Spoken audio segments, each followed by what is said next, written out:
What's going on, everyone? This is another episode of Workout With Me, but cooking edition. And today we're going to be making healthy pizza. Is that even a thing? We're going to find out.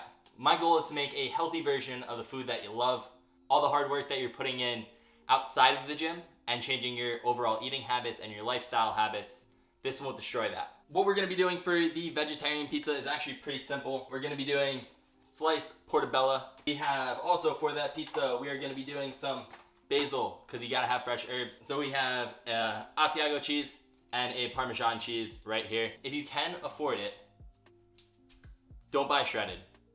There are added ingredients that are an caking agent, so it doesn't get clumped together. Goat cheese being one of them.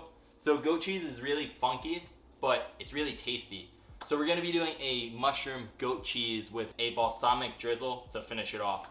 So not your typical pizza, but a little bit different. For our base, we are gonna be using a pizza sauce. Now, I understand this is from a jar, but it is a locally owned pizzeria that does it. That's it for the vegetarian pizza. Now, what about a meat lover's pizza? How can a meat lover's pizza even be close to being healthy? Turkey pepperoni, easy, easy. And don't worry, I'm gonna put all the macros and all the nutritional information, and you'll see the final result, and I'll show you the macro breakdown between carbs, fat, protein, so on and so forth, right? But turkey pepperoni, we're doing a Italian style chicken sausage that we're gonna slice up. Honestly, I don't think these pizzas are gonna be that massive, so I didn't wanna put too much in there. Some fresh mozzarella. Now, I did take an easy way out. I got fresh mozzarella, so instead of shredded, I do like fresh mozzarella for pizzas, but I got it pre-sliced, so it's just quicker to put on your pizza. Main reason why I got this instead of just a whole block of mozzarella, it was actually on sale and was cheaper than a whole block. What are we gonna do for the dough? Well, it's pretty simple. We got some self-rising flour right here, some fat-free Greek yogurt that is extremely high in protein, and that's one of the beautiful things about this is it's going to be a very well-balanced pizza. A little bit of yeast because you need it for some flavor. Now that we have that, let's start making these. I'm going to be following a recipe for the dough because honestly, I'm not smart enough to come up with my own healthy, high protein dough. But I will post the link down below if you do want to follow along at home. It says only 15 minutes of prep time and only 15 minutes to cook it. So it's not too bad, right? Easy, quick pizza. First things first, we need a half cup of self-rising flour and a quarter cup of fat-free Greek yogurt and a quarter teaspoon of yeast. I'm gonna try something that I don't know if it's gonna work, but we're gonna try it. A ninja NutriBullet. The answer is no, that did not work. So what do we do? We're gonna start over. Don't do this. Use a bowl like it says. All right, let's go back, grab a mixing bowl. Let's do this again.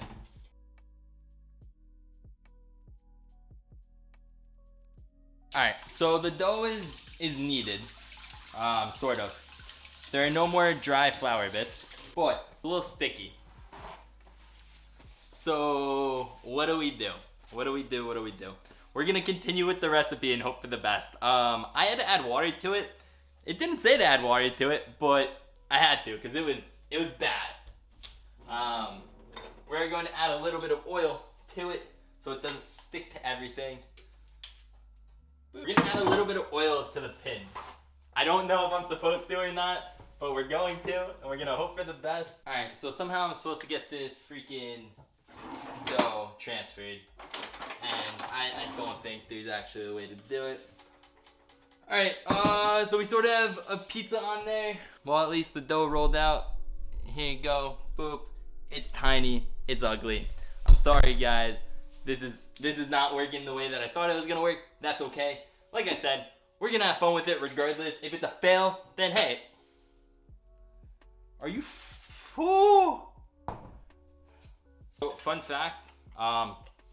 Next time I do this, I'm just gonna buy a store-bought pizza dough and adjust the macros accordingly because this is a nightmare. Legitimate nightmare where I'm like, this is no longer fun, but it's okay. We do what we can to have a good time because that is life. And if you don't have fun in life, what are you doing? We got the goat cheese. This is the game changer. This is the game changer. Trust.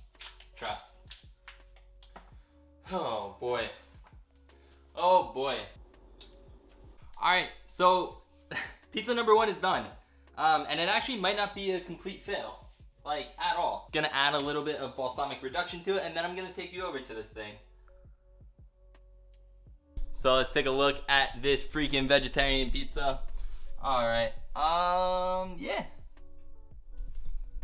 Considering how bad it was going, I don't know how it tastes, but that's not terrible. That's not terrible. Okay, we might have some luck. This fail video still is probably gonna be a fail, but maybe not as bad. So there is hope. All right, so as we're waiting for pizza number 2, which is the meat lovers, which then just turned into a pepperoni pizza, because honestly, I couldn't be asked. I'm not gonna be very sorry about that. It just was, this was a lot harder than what the recipe said. So don't always believe what the recipe says, but we got mushroom, goat cheese, balsamic vinegar, a little bit of a local pizzeria pizza sauce, and yeah, so we're gonna hope that it tastes good.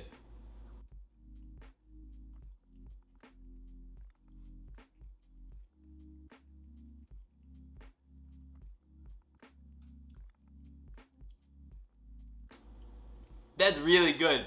No way. No freaking way. There's no way. How? It's not the best pizza in the world by any means, like not at all. But that goat cheese is saving this thing because it's funky, it's weird, it's really good. It's got the acidity from the balsamic glaze. Okay. This one is not a fail.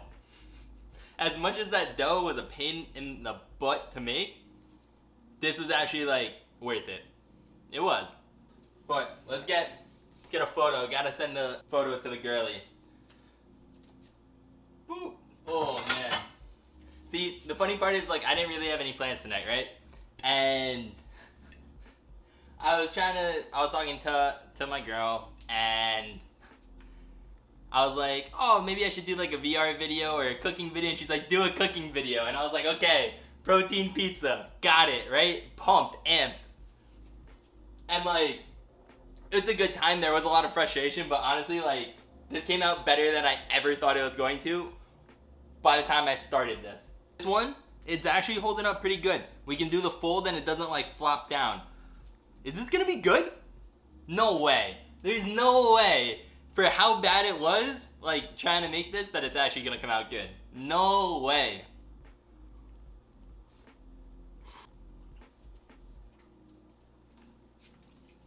Honestly, that's not bad. It's not incredible. It tastes like a standard pepperoni pizza, but it's a lot healthier. Like, it legitimately does taste like just a normal pepperoni pizza. This is crazy. Should probably close this. But there we go. Vegetarian pizza, I do think tastes better. I think that it's more distinct. I'll give that a 7.5. Not the best pizza. Better than average though, and way better than you would think a protein pizza would taste. So on like, for a healthy pizza, I'll give it an 8.5. For like a homemade pizza, maybe a 7, okay? For the pepperoni, I think for a protein focused, health-based pizza, it's like a 7, 7.5. I think for a standard pepperoni pizza, it's probably like a 5 or a 6. But like, you would still eat a 5 or a 6 if that's like your normal slice of cheese pizza, right? Like, it tastes better than a frozen pizza. And we eat frozen pizzas all the time, like, as a society. So, yeah. Alright, this fail turned not into a fail. So yeah, that's it. Let me know what I should make next. Send me crazy recipes. All the macros are gonna be right there for each one. And it's been your boy, Dreamer Boy. Don't stop believing, don't stop dreaming.